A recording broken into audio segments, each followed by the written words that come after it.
بسم اللہ الرحمن الرحیم۔ ایک سوال کیا گیا ہے کہ کیا حضرت امیر المؤمنین علی ابن ابی طالب کو مشکل کشا کہا جا سکتا ہے، اور اگر کہا جا سکتا ہے تو یہ لقب آپ کو کس نے دیا ہے؟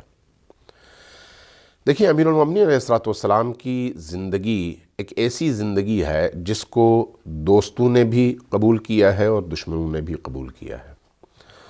امیر المؤمنین علیہ السلام کی سب سے زیادہ مشہور جو خصوصیت اور صفت ہے وہ آپ کی شجاعت ہے۔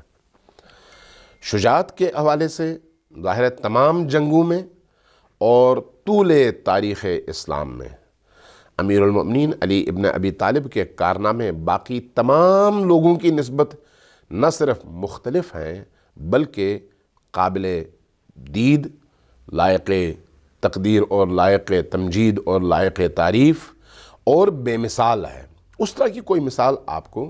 انسانی تاریخ میں نہیں ملتی جس طرح کی مثال آپ کو امیر المؤمنین علی ابن ابی طالب علیہ السلام کی شجاعانہ زندگی میں ملتی ہے۔ اس اعتبار سے جتنی بھی جنگیں ہوئیں ان تمام جنگوں میں امیر المؤمنین اپنی مثال آپ رہے، اور جن جنگوں میں امیر المؤمنین خود شامل نہیں ہو پائے وہاں پر ان جنگوں میں امیر المؤمنین کا انتظار کیا گیا۔ مثلا خیبر کے قلعے کو فتح کرنے کے لیے 40 دن تک جب فتح نہیں ہو سکا تو نبی کریم نے امیر المؤمنین کو بلوایا، ان کی آنکھیں بیمار تھیں، ان کو شفا عطا کی نبی کریم نے باذن اللہ، اور پھر شفا یابی کے بعد پھر 40ویں کی رات میں خود نبی کریم صلی اللہ علیہ وآلہ وسلم نے اعلان فرمایا کہ کل میں اس شخص کو علم دوں گا جو اللہ کو پسند کرتا ہوگا اور اللہ اس کو پسند کرتا ہوگا، جو آگے بڑھنے والا ہوگا، پیچھے ہٹنے والا نہیں ہوگا، جو کرار ہوگا، غیر فرار ہوگا۔ ان کی اوصاف بیان کی۔ اس اعتبار سے بڑے بڑے صحابہ کرام، نامور صحابہ کرام، سب کی آرزو تھی کہ یہ کمال ان کو حاصل ہو، لیکن اگلے دن سب نے دیکھا کہ یہ کمال صرف اور صرف ایک ذات سے مخصوص ہے جس کو علی ابن ابی طالب کہتے ہیں۔ اس اعتبار سے اللہ تبارک و تعالیٰ نے امیر المؤمنین علی ابن ابی طالب علیہ السلام کو جو کمالات عطا کیے، جو مقام عطا کیا، جو مرتبہ عطا کیا، اس مرتبے کا نتیجہ یہ ہے کہ جہاں کہیں آپ کو کوئی مشکل ہو وہاں پر آپ اگر امیر المؤمنین علی ابن ابی طالب علیہ السلام کو پکاریں گے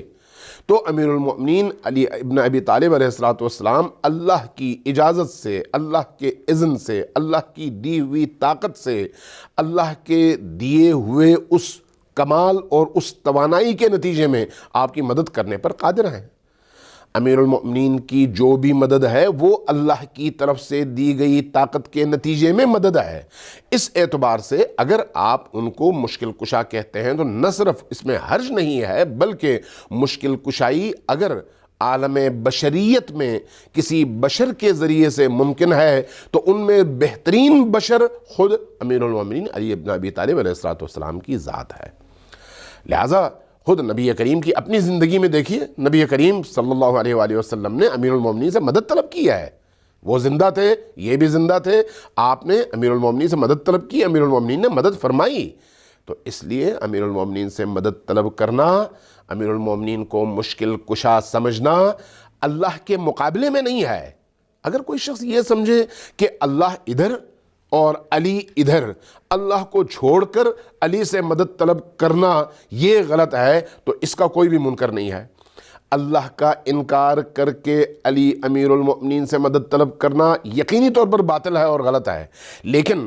اگر کوئی اس عقیدے کے ساتھ کہ امیر المؤمنین علی ابن ابی طالب کے پاس جو بھی کمال ہے وہ اللہ کا دیا ہوا ہے اور اللہ نے ان کو اجازت دی ہے کہ وہ اللہ کی مظلوم، پریشان حال،